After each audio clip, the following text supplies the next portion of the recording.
Hey there, and thanks for joining me for another episode of Total Ramblings. Today we are talking about episode 6 of the Disney Plus series Star Wars Skeleton Crew. Now, we start this episode exactly where we left off. If you remember, Jod had just kind of persuaded Fern, shall we say, to give him command of the Onyx Cinder, and the children escaped by utilising a hatch in the floor. Bit brave, considering I would have thought that would probably be more likely to lead to some kind of trap or spikes or a monster or something. But as it turns out, they kind of get separated and they all come out in a load of kind of refuse pipes at the base of the mountain, where it transpires that KB is having trouble with her augments. So she is an augmented human being. She is a cyborg. And at this point, I'm starting to think to myself, wow, did she have that done intentionally? What are the moral ethics of this in the Star Wars universe where children could be augmented, right? Seems a bit odd. Anyway, meanwhile, Jod escapes going up the mountain, having bought as much gold and medal and stuff as he can take with him. But of course, he is caught by the pirates. We then get an intervention from some New Republic X-Wings, and we get a nice view of a dogfight from the ground, which is kind of refreshing. This episode was directed by Bryce Dallas Howard, who's an excellent director. Did some really good episodes of The Mandalorian, and it's nice to see her working on an episode of Skeleton Crew. So we don't really see many shots, if any, of the dogfight from the pilot's or the ship's perspective. We kind of see it from the kids' perspective from the ground. Then we have a bit of a schism, shall we say, amongst the children. And finally, we get to see a bit of KB's character coming out, because she essentially defies Fern, who wants to climb up and get back to their ship. Whereas the others, the boys, or Wim at least, wants to follow these little creatures called trash crabs. Now, to start with, I thought that maybe these were just like droids, little droids that had become sort of sentient or something. They can talk. But I think actually they're organic and they've augmented themselves. So we've got a kind of parallel here. We've got KB, who's an augment, and these trash crabs who are augmented. And I'll explain why that appears to be the case later. But basically, they are wanting to lead the children somewhere. They assume safety.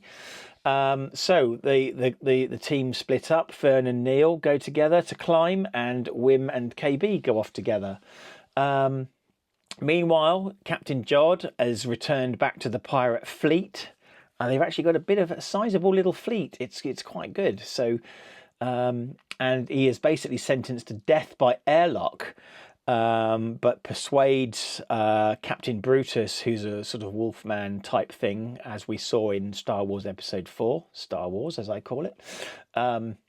He tries to persuade the crew that he knows where At-Atin is and they can have unlimited wealth. Obviously this,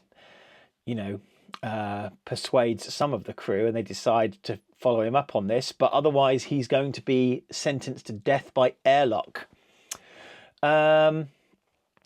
We then see couple of new kinds of ships in Star Wars. First of all, we have some ships that are just designed for carrying and dumping trash, or rather, these big sort of trash containers that open up at the bottom. I think the ships above are maybe the same as what we see in just a minute, but kind of showing like a bit of a dark side, no pun intended, of the planet that they're on. It's nice and beautiful at the top, and at the base of the mountain they just dump their trash, and we're kind of led to believe that it stays there forever, but as we find out, probably not. KB, meanwhile, is suffering some problems, and she makes reference to an accident. That is one hell of an accident, considering that Wim basically takes out a module from the back of her head and reaches at least halfway into her skull. I don't know what sort of accident it is, but basically she appears to have been augmented as a result of an accident. One wonders if all Star Wars augments are like this. For example, Lobot, however you pronounce it, in Empire Strikes Back, episode 5 of Star Wars, had a kind of augmented thing. I mean, was that a voluntary thing, or is that necessary for his job? Or again, was he subjected to an accident? And it's definitely not the sort of thing he's wearing for vanity. There's a scene where you kind of see him being activated and sort of waking up. So is he like a slave class? It's kind of interesting. But anyway, the morals and ethics aside, KB needs this stuff to survive. And they managed to make a new fuse by burning some wire, pouring it into a mould, and they make in the sand, which cools down remarkably quickly, I must say. But anyway, never mind. The trash crabs are not taking them to a place of safety. They are taking them to what is, I can only assume, is mother, a gigantic crab adorned with metallic parts and again augmented, which is why I'm assuming the mini crabs are augments. They're kind of cybernetic. Anyway, the children have been led there for food. Meanwhile, the Onyx Cinder is being dumped, essentially. It's being carried by 4 little ships, which we've got a really good scene at the end of this episode. Fern and Neil gain control of one of these ships and manage to steer the Onyx Cinder towards the other 2 children to rescue them. And it's a really good scene because essentially, you've got kind of dual peril of them trying to fly this this ship, which should be remote controlled. And obviously the other kids are being threatened by the giant mother crab, so to speak. And yeah, it's a really cool scene. But of course, so they do kind of reunite, make up, you're my best friend, that kind of thing. And I don't even find that particularly, normally with like child actors, that's a scene like that, you could easily ruin it. But I find these actors very believable, if I'm honest with you.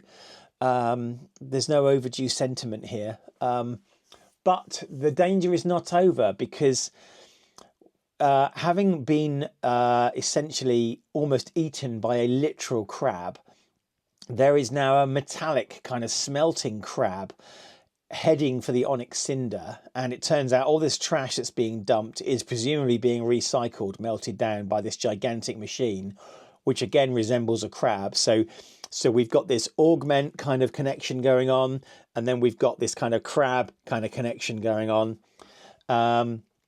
And essentially it grabs hold of the ship whilst the children are trying to take off. And here's an interesting thing. They activate the emergency hull detonation sequence. And here is my Lego model of the Onyx Cinder. And it's kind of weird because we almost have another crab kind of reference, because what happens is there are detonation charges across the entire hull, and bits of the hull that this metallic crab is pulling, it has kind of got its teeth into, its claws into, the hull kind of pulls off like a shell, revealing a much more slender and not at all beaten up ship. So the kind of the amusing thing about the Onyx Cinder that we've seen so far is that sometimes when it goes into hyperspace or takes off or lands, bits of it falling off left, right and centre. Turns out that might be a disguise or armour plating or something, because essentially the whole rear of the ship comes out. We've still got these 4 engines, but the front 2 engines are now left with the rest of the hull.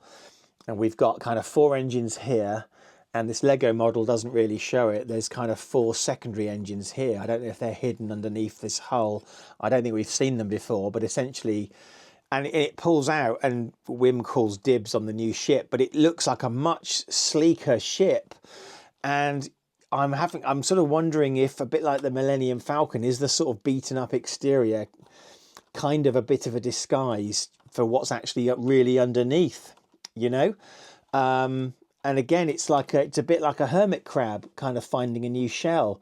It kind of discards its old shell and goes and finds a new one. So it's kind of the whole back of this ship kind of pulls out, and that's where we leave the episode. And it was an excellent episode. I mean, we've spent 2 episodes now on the same planet, which is kind of different for this series. We've been kind of planet hopping so far, but we had a load of stuff to resolve at the end of the last episode, and I thought this was really good. I really enjoyed it. So where are we going to go next? I am assuming that the children are going to somehow rescue Jod. Don't know for sure. SM-33 has been disabled and is with Jod somewhere, but isn't active. So that would be my assumption. So yeah, another excellent episode. Very well directed. As I say, Bryce Dallas Howard, I really rate her as a director. And I kind of can't wait for the next episode, to be honest with you. This is proving to be a really, really, really good series. Obviously kind of more aimed at children with a sort of action adventure type thing, but that's Star Wars all over, right? And a lot of, when people say Star Wars to me, a lot of it, of my Star Wars was kind of fed by Star Wars Weekly from the 1970s, a lot of which involved fighting large or hordes of monsters or little creatures. And Star Wars to me, a lot of that is fighting monsters and giant crab creatures. Yeah, that's the sort of thing I like. Anyway, let me know what you think in the comments. Thank you very much for watching this episode of Total Ramblings. Please remember to like, subscribe, all the usual YouTube-y stuff, and I hope to see you next time. Until then, bye bye.